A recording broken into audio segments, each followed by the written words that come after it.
Each year, Microsoft Research hosts hundreds of influential speakers from around the world, including leading scientists, renowned experts in technology, book authors, and leading academics, and makes videos of these lectures freely available.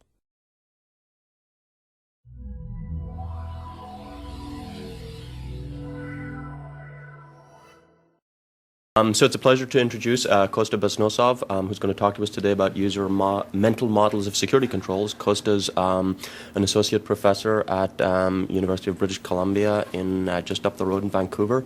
He's been visiting me here for the last 3 weeks or so, and we're trying to get some stuff done together. And he's been, very heavily involved in the SOUPS, usable security, but also NDSS, CCS kind of communities. So he's, definitely a guy who's known around town, and we really look forward to seeing what he's got to say. Okay, yeah. So today I'll probably talk. This talk will be the least security talk that I ever gave, and I said to talk about mental models.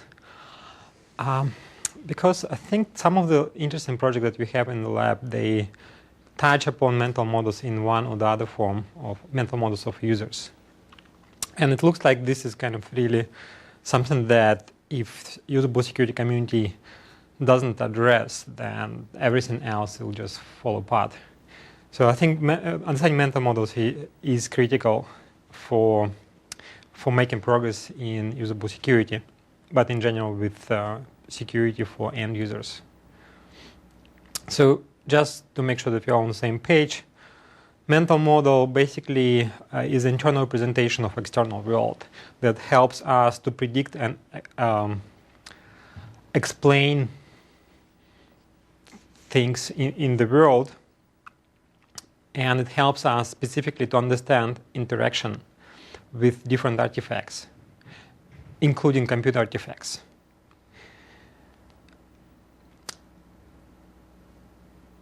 With computer artifacts, when we have something, an artifact that by function is similar to something else, for example, calculator program, then if its interface is similar to what we already know from real world, then it helps us, because now we can transfer our mental model of calculator that we usually hold in our hands into use of computer. So if you have a computer-based calculator, if its interface is similar, then it's easy for us to navigate through the interface, and we can predict and we can understand the system state and interaction with the system.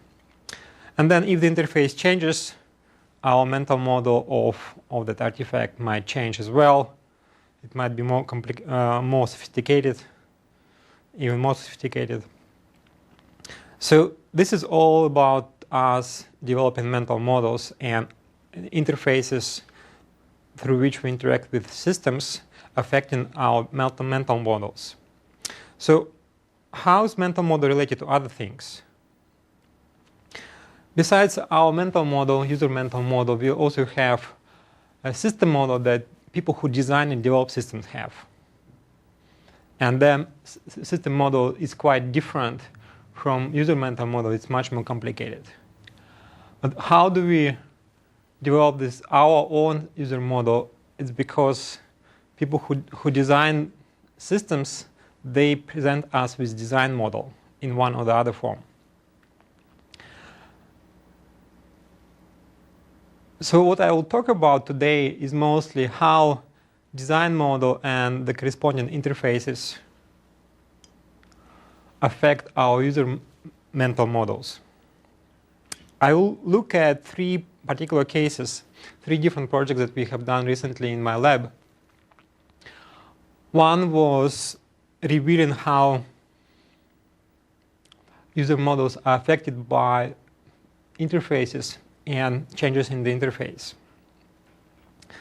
The second project will describe our study of UIC prompts and how the correlation we found between understanding the UIC prompt and correctly responding to UIC prompts.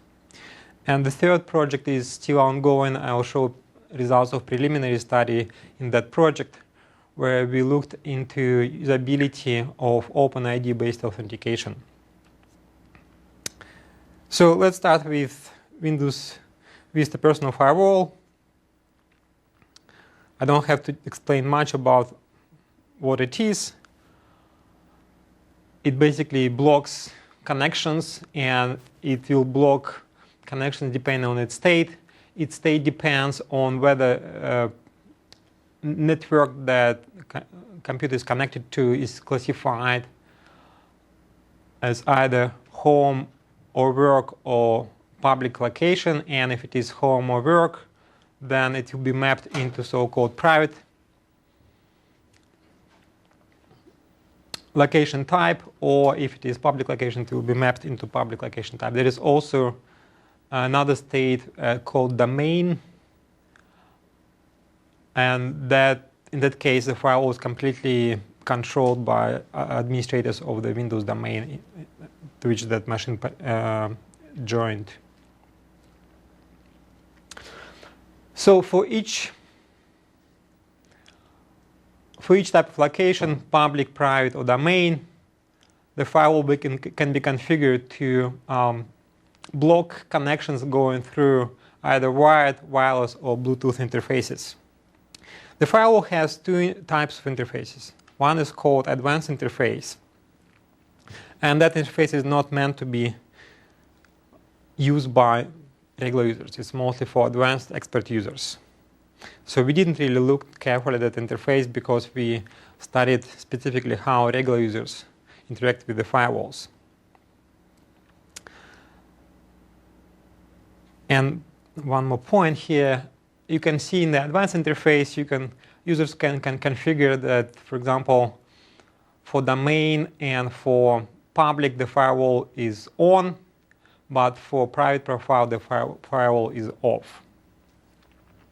When the user only looks at the basic interface, it shows the state of the firewall for that particular profile, either public, private, or domain. And the profile is, you remember, determined by the connection. But you can see there is inconsistency. The firewall is on.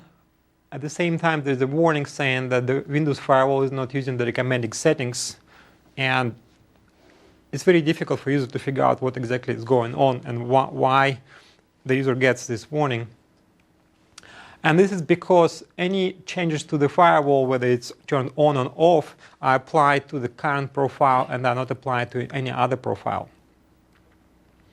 So if in one profile the user turned the firewall off, and later in another profile, when the other profile was active, the user turned the firewall on, you would get that warning, yet the firewall will show that the interface will show the firewall is on. So when we realized that also this interface hides the notion of different profiles and the fact that changes are applied only to the current profile. So what we have done, we looked at alternative interfaces that would reveal a little bit more about the state of the firewall to the user.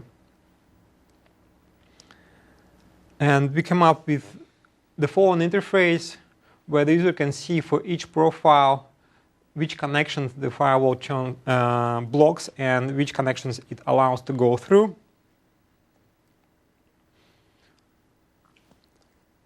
And also the user can have access to the same information through a simple table where they can see for each profile and which type of connection, whether the firewall is turned on or off. So it was done for Vista, and we looked at Windows 7, and in Windows 7 there are some similarities. It was very interesting to see how our research progressed in parallel with what was going on with Vista. So, and we wanted to see how the user interaction would change if the users use our interface versus Windows Firewall basic interface. So we performed a user study where we had 60 participants.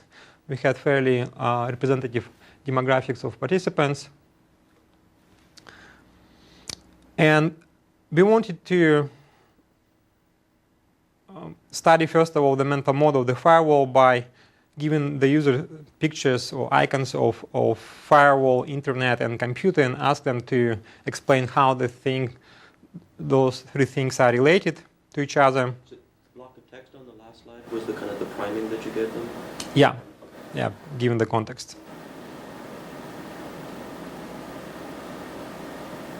And then we ask them to perform specific tasks with the firewall, and then ask them to and assess their, after the first task, we ask them to assess mental model. We assess their mental model and also the understanding of the configuration. And then we gave them perform tasks with the second interface. And then again, performed assessment of the mental model and configuration. So we wanted to see how their mental model, what was their mental model before they performed any tasks with different interfaces. Then how it changed after interacting with the first interface and then with the second interface. And we did within subject study where we would alternate order of the interfaces depending for different subjects. So what we found that our participants had mental models of firewall of basically 4 types. Incorrect, where they would not even understand where the firewall actually is. Incomplete, where they would understand the firewall is between the computer and the internet, but they would have no idea about context and network location and connection. And then partially complete, where they would have this notion of different connections, but for example, not the notion of location, type of location, public, private, and so on. And for complete, they would demonstrate the understanding of the role of the firewall, types of connections, and locations. So the study did other things, but I want just to focus on results that are most relevant to today's talk. For each, so we had a total 60 participants. Just like, yeah. When we showed half of the participants first Vista basic interface and then our prototype, before they saw any interface, 25 of them had incomplete mental model and 5 had complete mental model. And then after they saw Windows firewall interface, when they interacted with it, the number of, some of them upgraded to incomplete from incorrect. And when they saw the prototype interface, they interacted with the prototype interface, there was further upgrade to complete and partially complete mental models. Another interesting, so it shows us, yeah. So the meta model is what? The meta model means to make the right decisions. Yeah. And affect the decisions. Yeah, that's a good question. I'll have a slide that shows how it affected decisions as well. At least the correlation between order of the interfaces and the decisions. Yeah, it's a good point. The mental model doesn't have to be correct. It only needs to be adequate for interacting with the system. Yeah. Because it seems to me that one of the objectives of the Vista interface is to hide the complexity. Yeah. Hide the complexity. Yeah, exactly. So yeah, you can't get a good model. Yeah. It's not trying to. Yeah. And it's a very good point. And the question here is how much complexity you hide and how you hide that complexity. Okay. So it's a fine balance. If you hide too much complexity, the users end up with an inadequate mental model. I think this is what we found in the study. So when we showed them first the prototype, in that particular half of our participant sample, quite a number of them upgraded to complete mental model, and the rest had only incomplete mental model. The interesting thing was that after they saw our prototype and then they saw Windows basic interface interacted, actually the mental model downgraded. which shows how sensitive mental models of the users can be to the interface through which they interact with the system. And going back to your question, what we found is that if they had interacted with Vista interface first and then alternative interface later, then they would have incorrect understanding of whether that firewall is on, even though the firewall was at that particular state at that moment was actually off in over 40% of the cases for public profile and for 26% of the cases for private profile. Whereas when they interacted with the alternative interface and then Vista, the situation was somewhat better. It wasn't perfect, but it was somewhat better. So that's it shows us that I think at least the mental model that they had didn't allow majority of them. Not majority. Actually, majority made the correct decision, but still, substantial number of participants actually couldn't make correct decision, couldn't assess correctly the state of the firewall.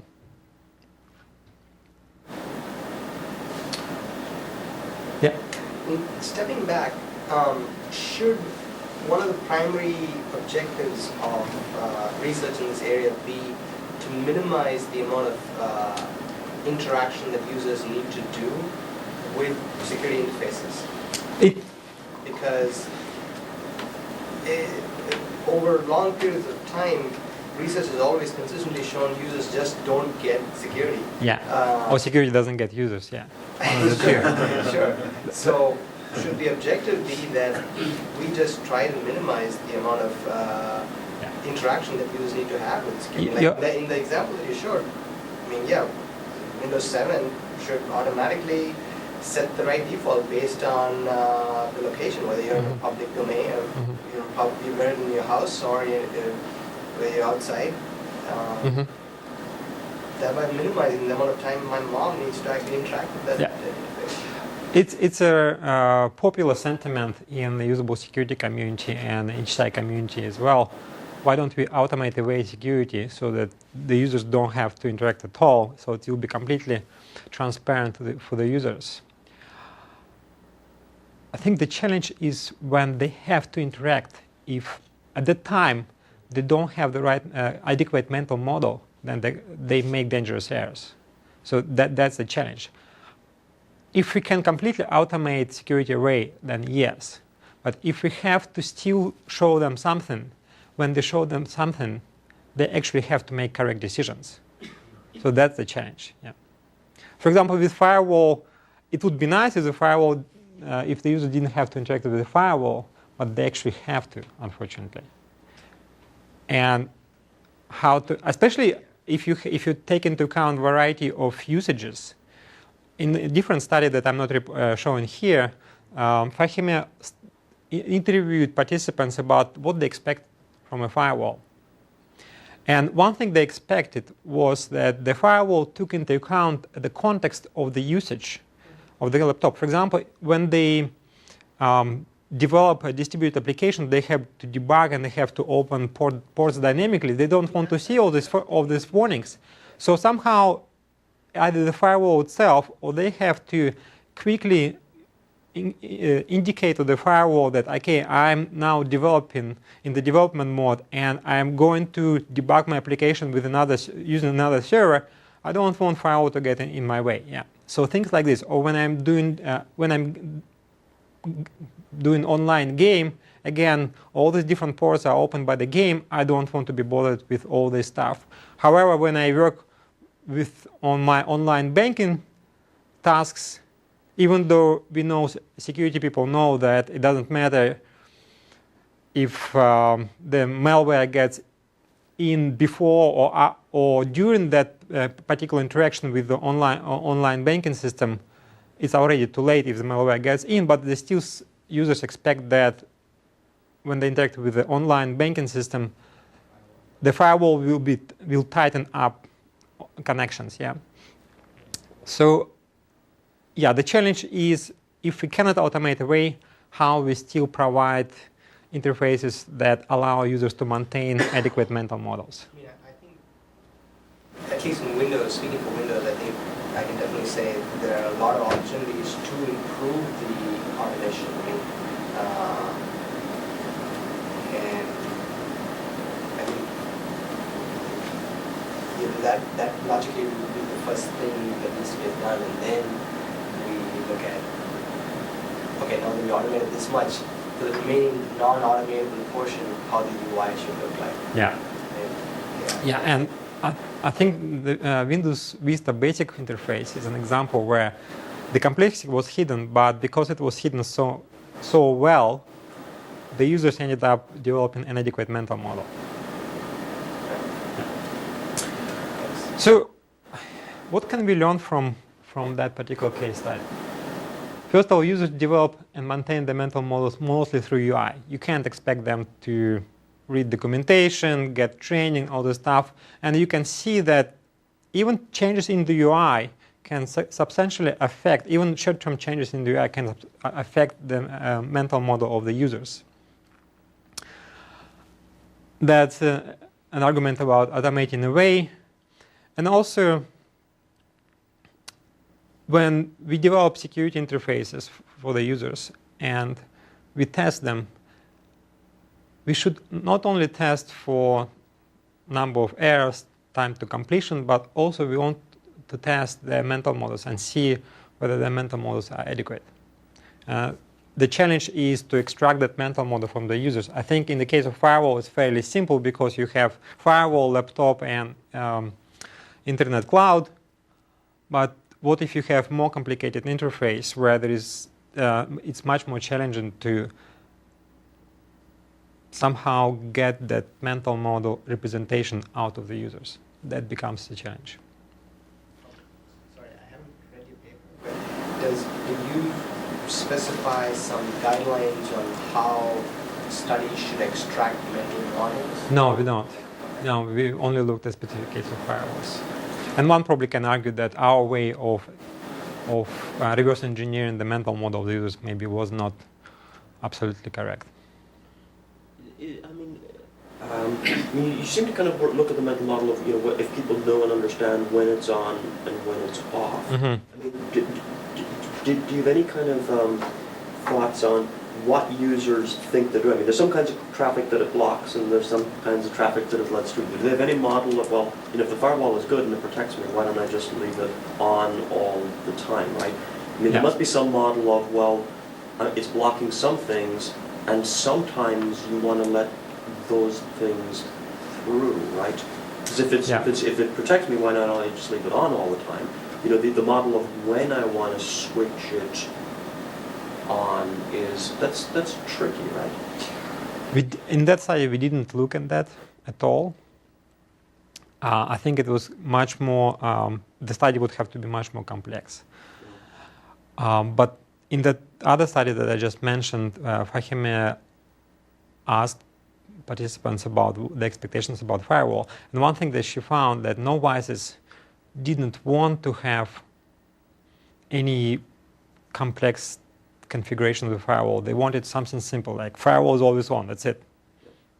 And whatever it blocks and whatever it lets through, however it was pre-configured by Microsoft or by whoever, they just want it to be the same all the time. They don't want to play with all the different public versus private versus domain profiles. Until presumably sometime it blocks something that they want to do. Yeah. And that's usually more advanced users who program, play games, do things like this.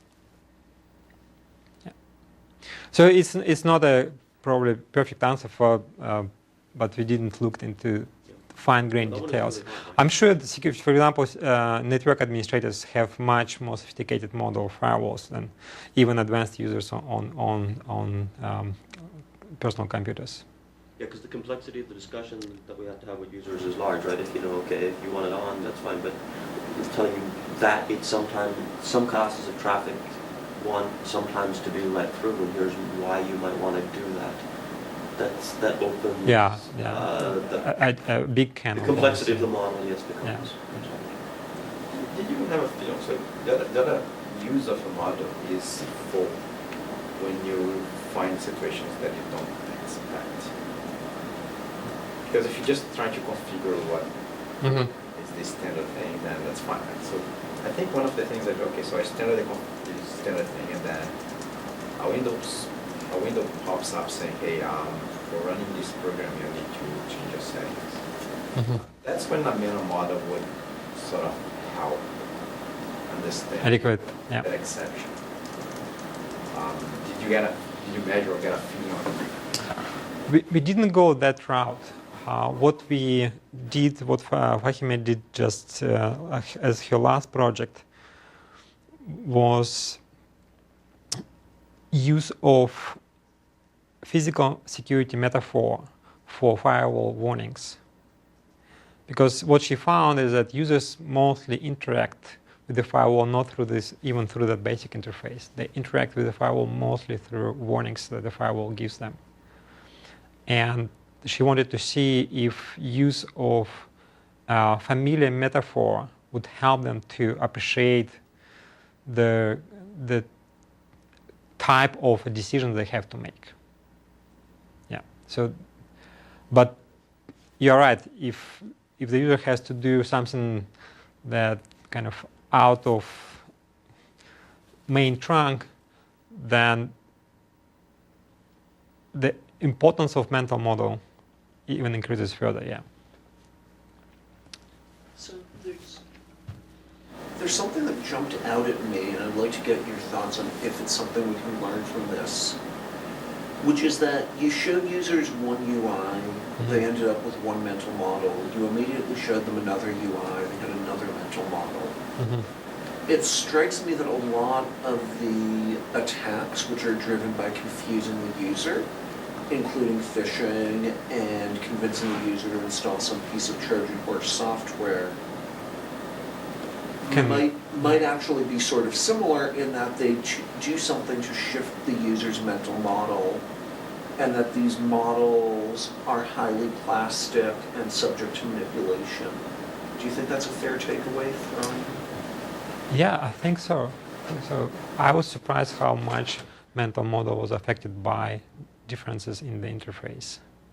Yeah, it could very well be the case. And I suspect that user mental model evolves with interactions. So when the users get exposed to different types of interactions, for example, phishing side, then their mental model changes. And as security community, we cannot control how that mental model changes, because it's basically they interact with phishing side. The phishers can influence the mental model of the users. Yeah, especially where, I mean, the case where you show that their mental model degraded when they had a pretty good mental model of what was going on, and degrades when presented with something that assaults it. It's not very robust. It doesn't hold up under under pounding. To be optimistic, I think these are mental models which are not exercised very often. Yeah, exactly. And don't have a lot of history. Yeah. And so maybe back to Deepak's point, one of the things that happens if we don't put security in front of users is it's always weird and subject to manipulation. Yeah, becomes fragile. It's obviously a difficult balance of they don't know a lot and don't want to be harassed. Yeah, there's no reinforcement of the model, right? It's one guy told me one thing, and then the first guy comes along and tells you something different. Yeah. It's fine. I guess that's how it works. If you think about rogue AV attacks, it's exactly what's going on. One guy told me one thing, another guy told me another thing, and now some guy's telling me something else. The common thing is that they all want 80 bucks. But here's the question. I'll ask this question, right? How many Mac users would fall for that trick? If Windows users fall for that trick because we show them so many prompts, we show them so many messages saying you have viruses, you have and all that. Mac users say like, hey, I don't have viruses, even though it's a naive opinion. But I also would place some amount of money on a bet saying that they probably would not click on that ad and say, this is a stupid ad. I think that is a great research question. That could actually be a really interesting way of saying what's the impact of all these things. I think that's highly plausible. We should do a study like that. Yeah. Really interesting. I mean, right now I'm actually considering driving an effort with MSC and the Fed to remove all the notification when they detect a virus on your computer, because it actually impacts Windows perception that we have more viruses than Macs. But doesn't MSC want to show that it's doing something good? Why? Not to the end user, not to the consumer. To the IT pro, yeah, we can log the event and we can give them all the reporting they want, but not to the end user. Yeah. Since you mentioned Mac, I have my own experience with Macs, which I found really kind of weird because it doesn't fit into my mental model of Mac Firewall. And that is, I configure Mac Firewall to be on, so it has a very simple interface and it allows you to put exceptions on different applications. But Mac also has very convenient way of transferring all your data and configuration to a new laptop. When you get a new laptop or desktop, it's very easy to transfer. However, when you transfer things and you start using the new machine, it turns out that the firewall settings will not be transferred completely. For example, the firewall on the old machine was on, but on the new machine it will always be off, no matter how much configuration you transfer from old machine to new machine. That was really strange for me. But let's move on with the next study, where another student, Sarah, investigated user account control practices. So the reason why she wanted to look at it is she wanted to see how operating system technology supports the principle of least privilege and how that can be improved. So according to the principle of least privilege, users should get least privileges possible in order to perform their tasks. And specifically, in most of the consumer operating systems, but specifically in Windows, it's achieved through, first of all, so-called low privilege user account, where users are supposed to use standard account rather than admin account, and also through a way of escalating privileges when it's necessary. And escalation of privileges is in Windows referred as user account control, UAC.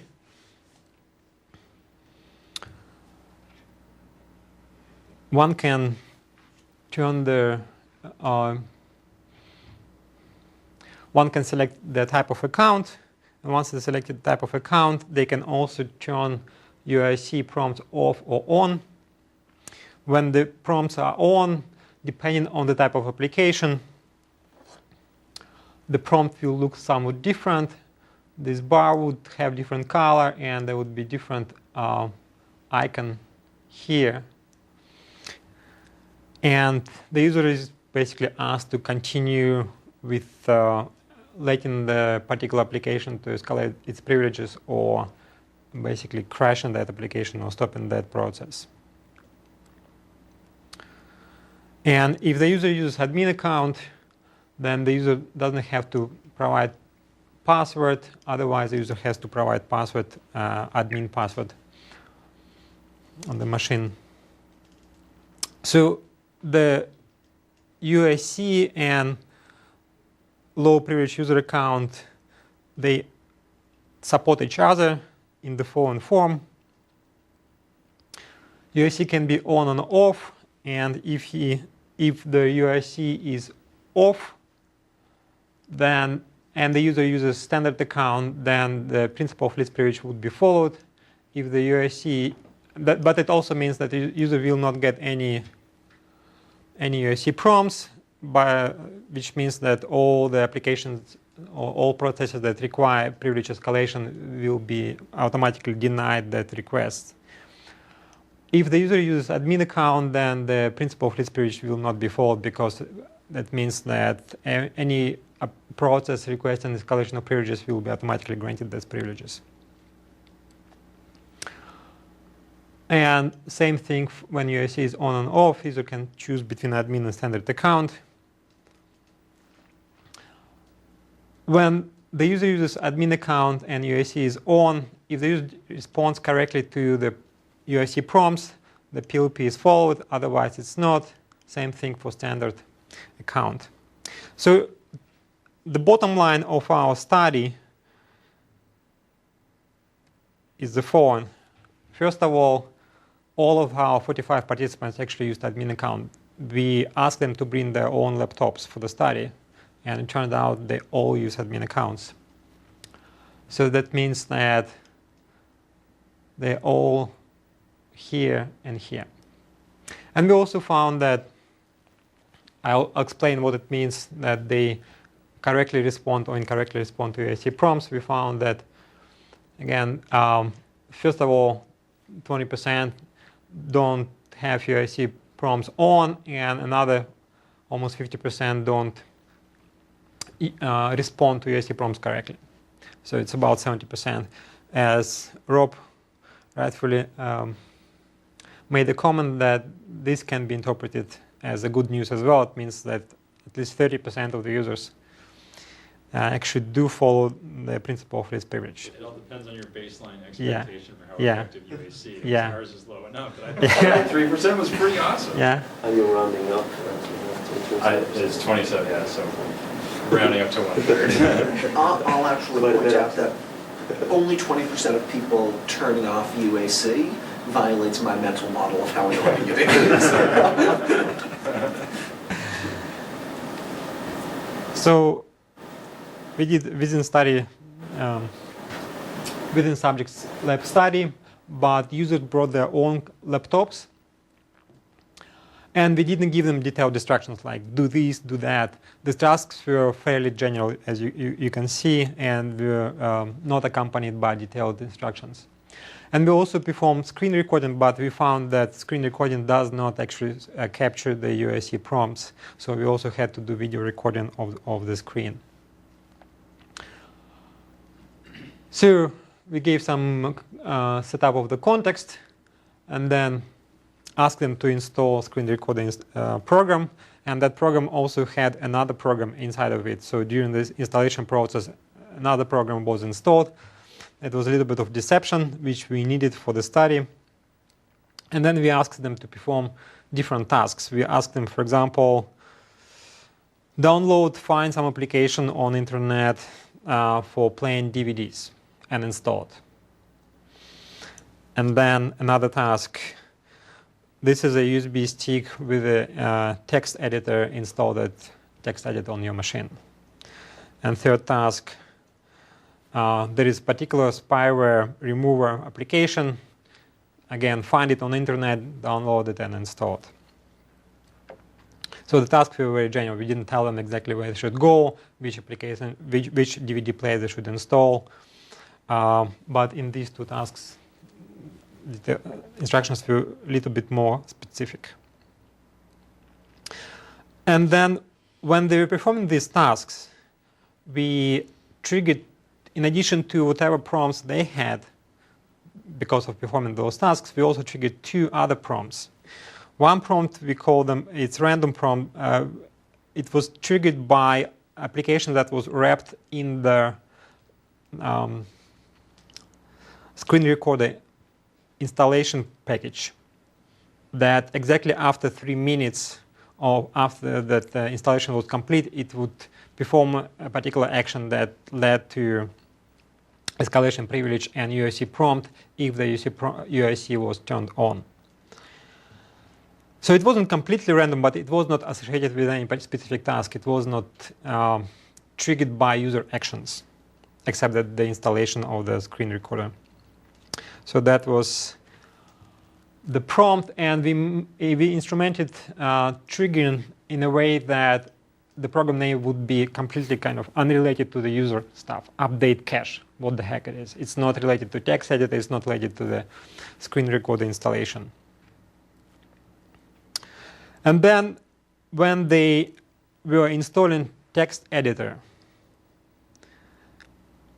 when they started installation, right before the UIC prompt that would come up because of the installation,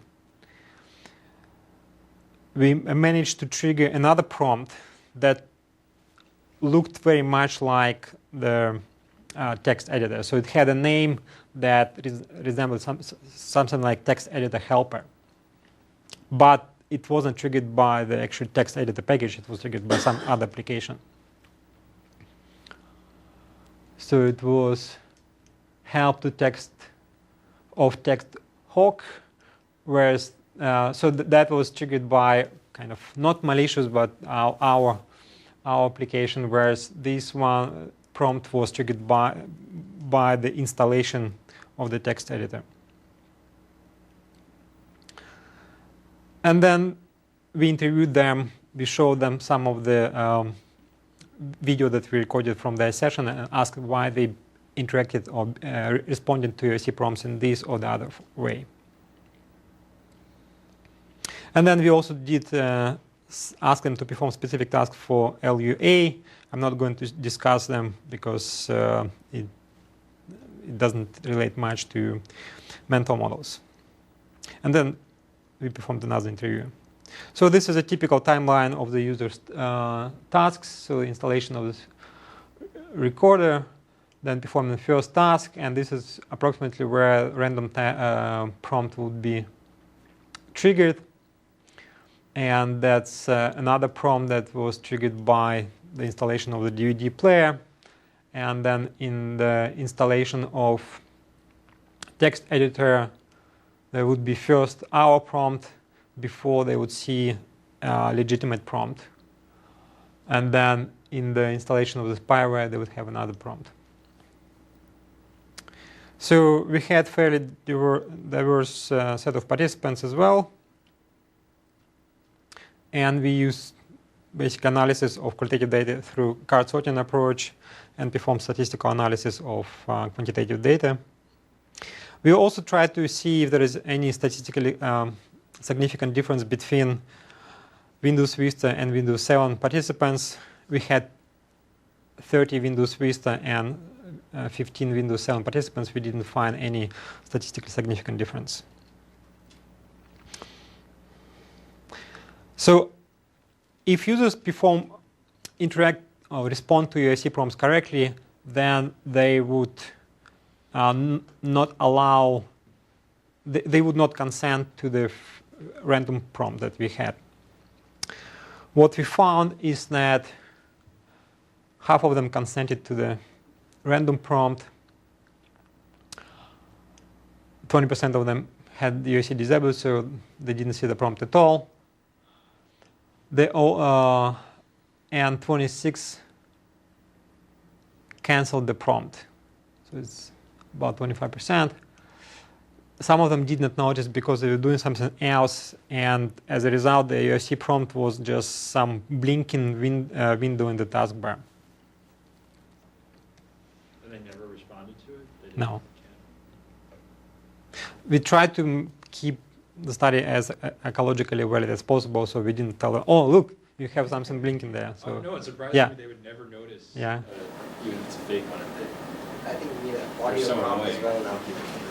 What's that? We need an audio prompt as well. Audio? Try to drive that.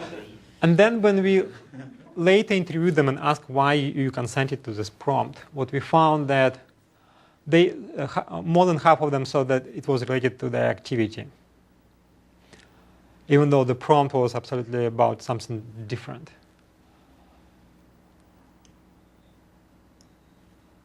Almost a fifth of them said that they always consent to any UIC prompt.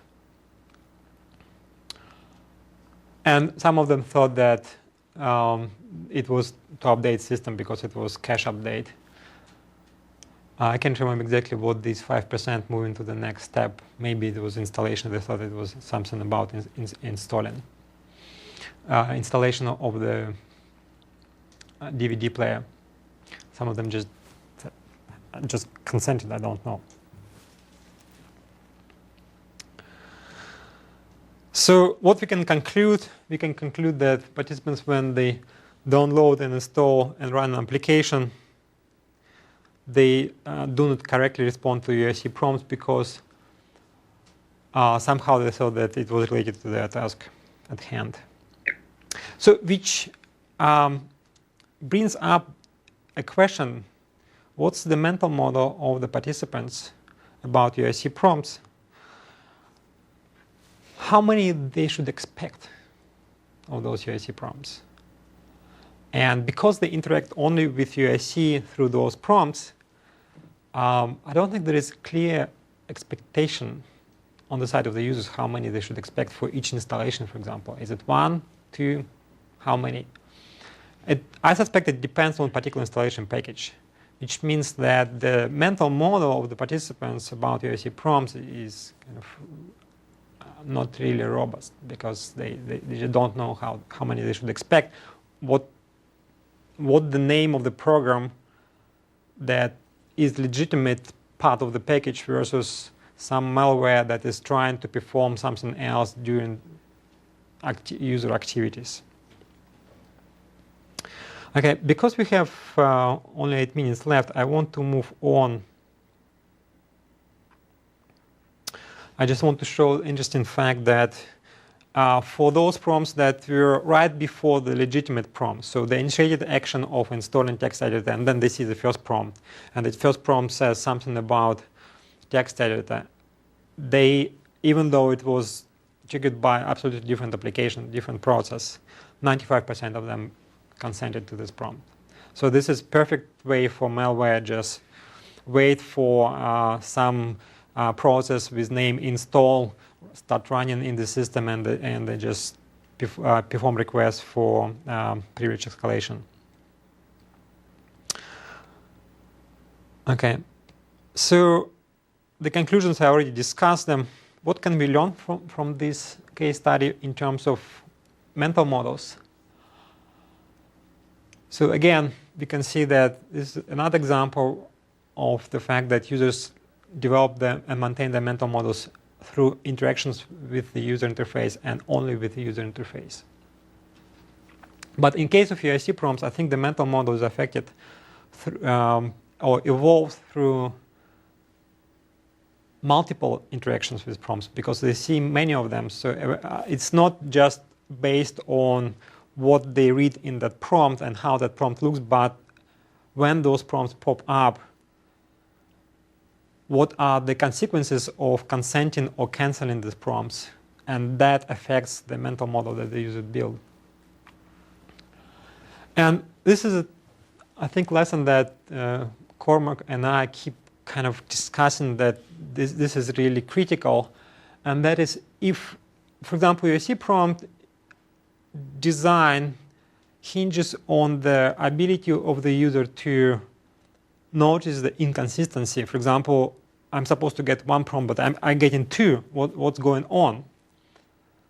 Then the UI should be very, very consistent, so that the users will eventually develop this mental model of prompts or any other interface consistency. They need to understand which part of the interface is consistent and which parts are not consistent. So Sarah presented actually this work last July here actually in Commons during SUPS. So third case study, I think is quite interesting, and maybe it's also kind of pleasing for you, because it's not just about Microsoft technology. It's about something else, and that's one of the reasons I put it at the end. And they lived happy thereafter. So about OpenID. Well, OpenID is used because we have too many passwords, as we all know here, and what options we have. And also we have to maintain too many profiles online, which just cumbersome and too inconvenient for users. What options we have? We can use password managers, or we can use so-called web single sign-on. What's web single sign-on? It's something that requires a user to have identity managed by so-called identity provider, IDP. And when users sign up and sign in to different service providers, which are referred as reliant parties, they use identity, they authenticate with identity provided, and then credentials are passed to relying party. So idea is very simple. It's very nice to do. However, if you looked at the protocol, it's fairly sophisticated. The technology behind the interfaces of OpenID is probably one of the most complex that users have to face these days in terms of security technology. So all these interactions have to be done. Users don't have to do G to the B mod P in their head, right? Fortunately, they don't.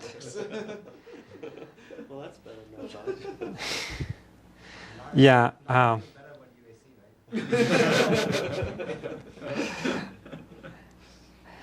So the users don't see, fortunately, all this stuff. Instead, they see various OpenID, various interfaces for signing in with different relying parties using the OpenID identity providers. But what you probably noticed already, these interfaces are all somewhat different. They are not consistent. Not only they are not consistent, it's not clear what kind of mental model they develop in the users. For example, if I use, let's say, Facebook as my identity provider, do I put anything here and then click on Facebook?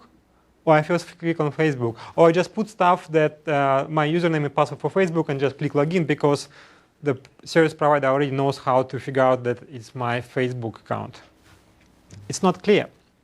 So Sansai is working on web signal sign-on, and he wanted to improve things, but we told him, okay, so look, before you start improving, figure out what's wrong. So I said, okay, I'm going to do a small user study as part of my graded course in HCI. And they performed a small study with just 9 participants, which is not very representative. These are fairly active participants. They had more than 4 web accounts.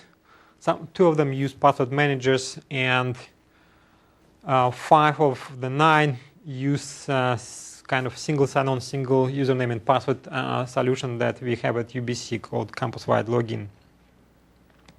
So the user, besides doing questionnaire, they also were asked to use the existing identity provider to sign up and then sign in into 3 different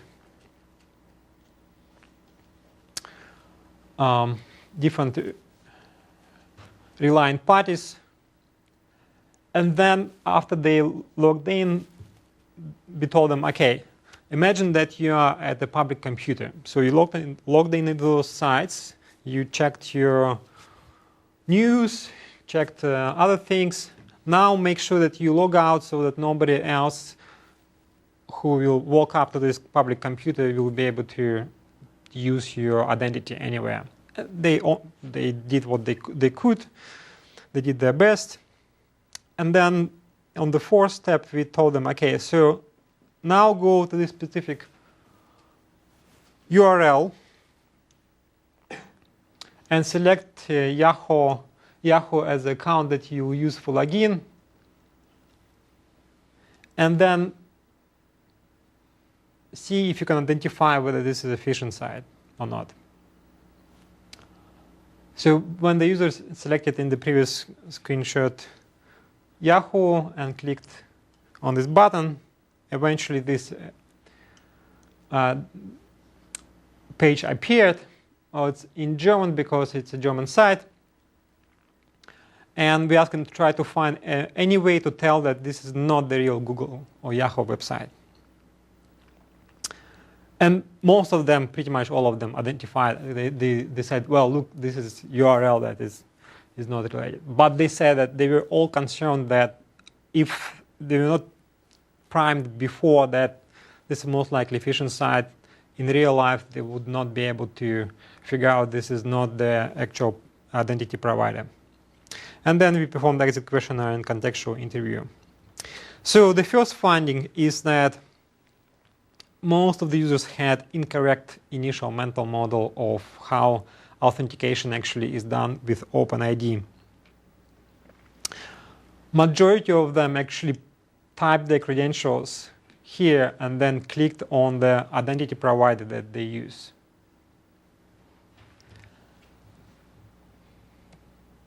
Then that was for sign up.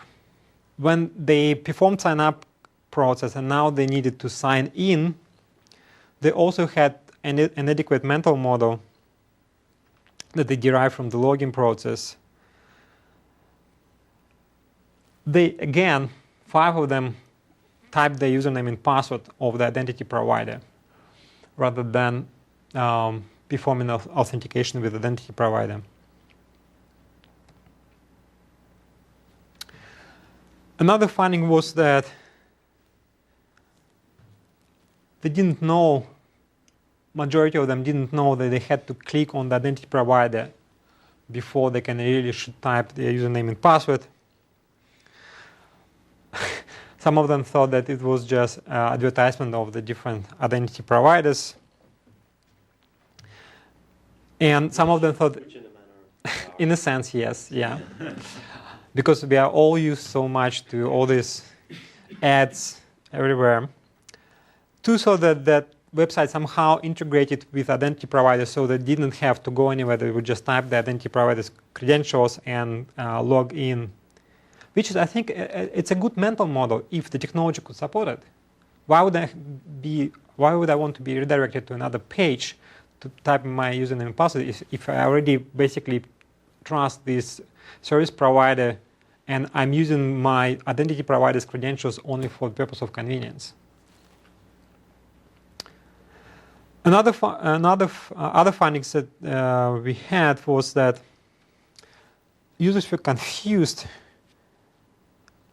what it means for them to sign up for the service provider using the identity provider's credentials and then somehow again provide their name, first name, last name, email address, all that information. And some providers even ask, just in case we cannot connect to your identity provider, set up your username and password here too.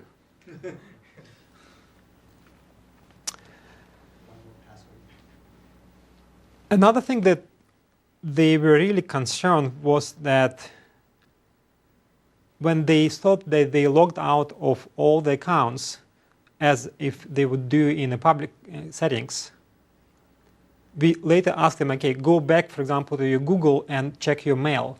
They clicked on Gmail URL or typed Gmail URL, and they found that they were already logged in. They didn't have to do anything. Because it turns out, even if you logged out of your reliant parties, you have explicitly to log out from an identity provider in order for this web browser being completely empty of your session and credentials. So what can we learn from this particular study? Again, users develop and maintain their mental models through the UI.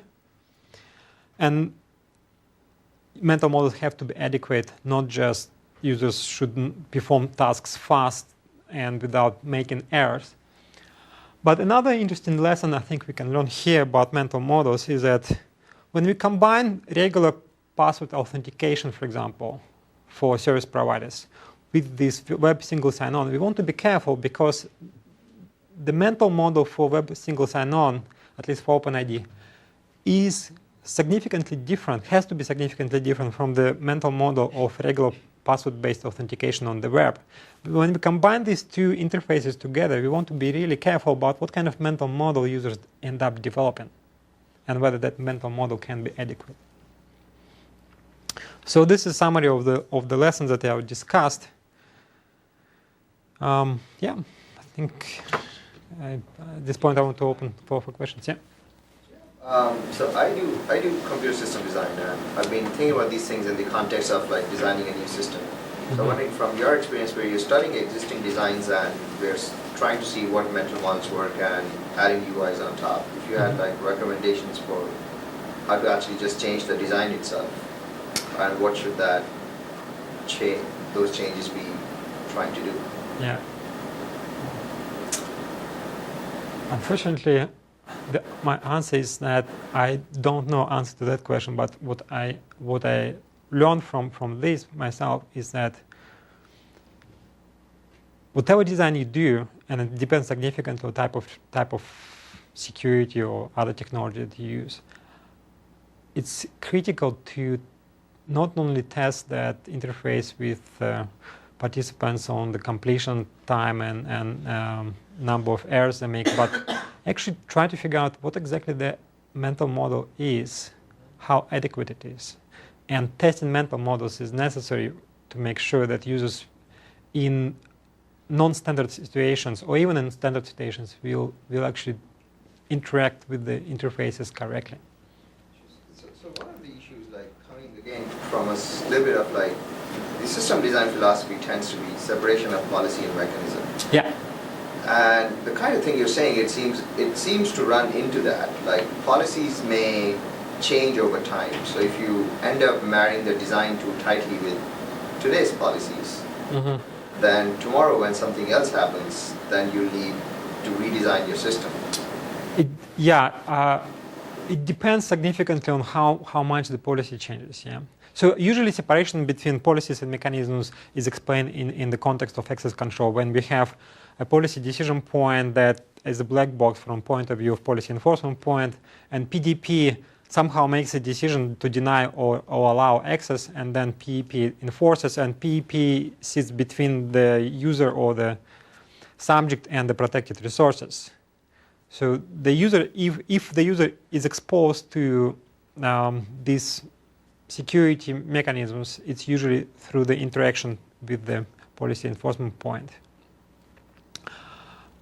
So in that access control context, changing policies shouldn't be a big deal. So the user shouldn't be affected. The mental model of the user shouldn't be affected by changing the policies, because policies just result in deny or allow type of decisions.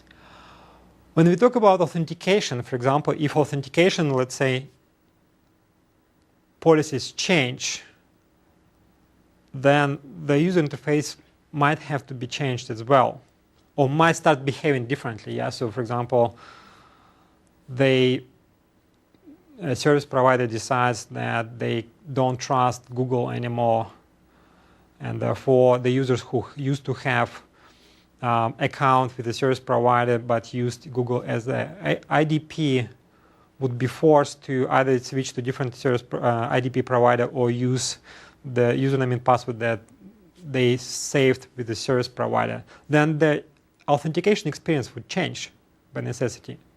And that change will most likely affect their mental model. So in that sense, you are right that for some particular security functions, the change in the policy might result in the changes of the experience of the user. But is there a way to reconcile these concerns, like keeping the system evolvable by not tying the mental design too tightly to existing mental models or policies, and still not have these kinds of gaps that you're highlighting between the mental model and design models?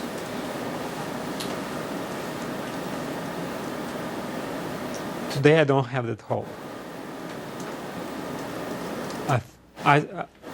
To me, in ideal world, when policy changes, if the policy changes substantially, then it's not just the matter of like some permissions change or some role assignments change in the system, but there are significant changes in the policy. For example, type of authentication used changes, or who can be identity provider for that particular service provider. Those things change. The interaction between the security services or security functions and the users have to be pretty much reevaluated. I don't see how it can be done. I think it's very challenging. It's very difficult to completely hide such changes from the users or preserve the interaction.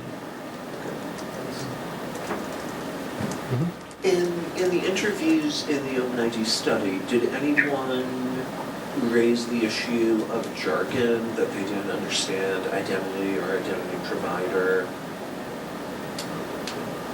No, I haven't. I haven't seen that as one of the results. I think the study was purposefully avoiding the jargon. It's basically okay. So if you use Google, you can authenticate with Google. Try to do that here. Yeah, but yeah, and some of the OpenID based authentication interfaces they do use jargon. Yeah. Was there any kind of feedback from people? I mean, for most of them, this was their introduction to OpenID, right? They didn't know about it before. Yeah. Was there any kind of feedback in the post, interview on, wow, this is great, I can't believe I didn't know about this before, I'm going to use it every day, or, for crying out loud, why would I want to suffer through this nonsense? No, we didn't have either of this. Yeah, I think that type of feedback can be collected when you do a longer study, like maybe full deployment. Yeah, because something like the mismatch between what they thought was going to happen, like typing the wrong email and password into the box, is like that gap between their model and what's actually going on would go away if they use it, 3 or 4 times, right? Yeah. There are many things that you don't. Yeah. But it would be interesting to see, do they see the value in it? Yeah.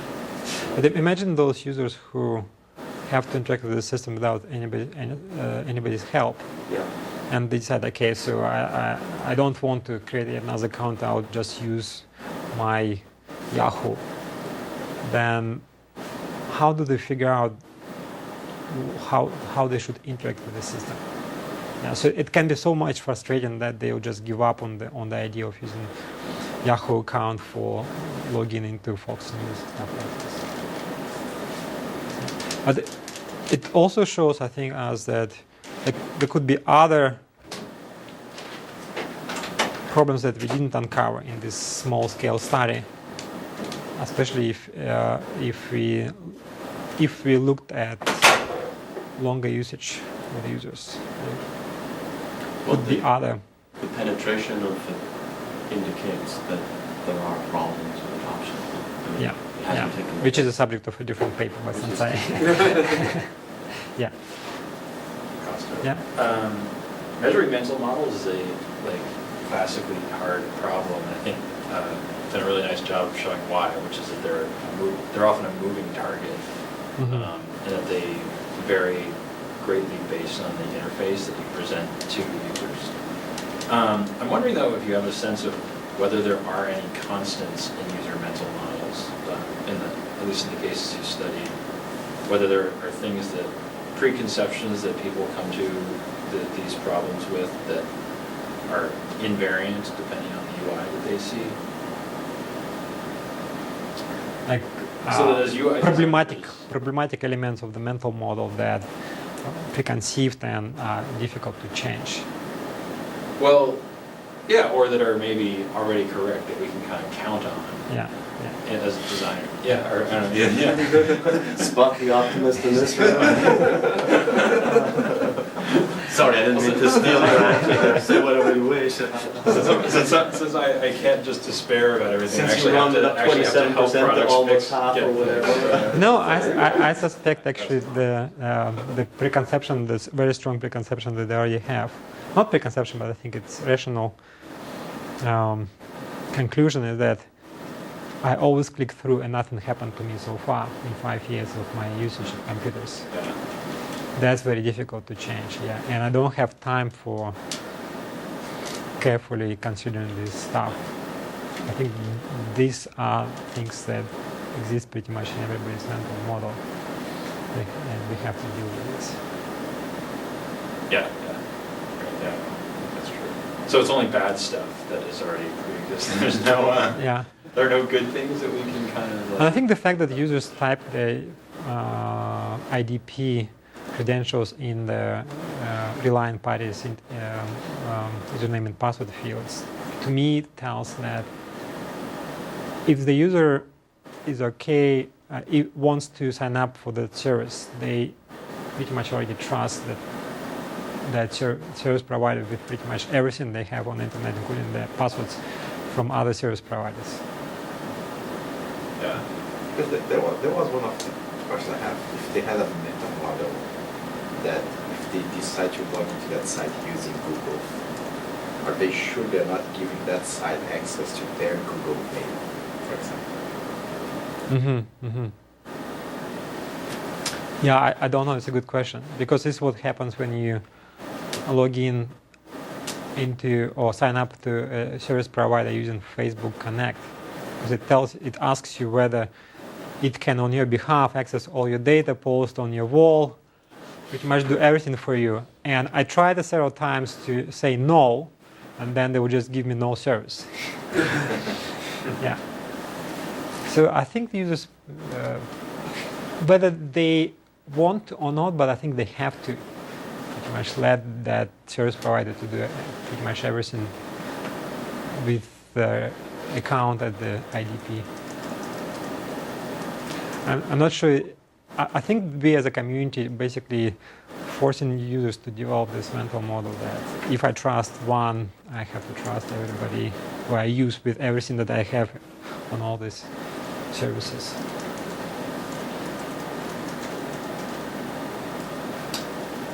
Thanks, guys.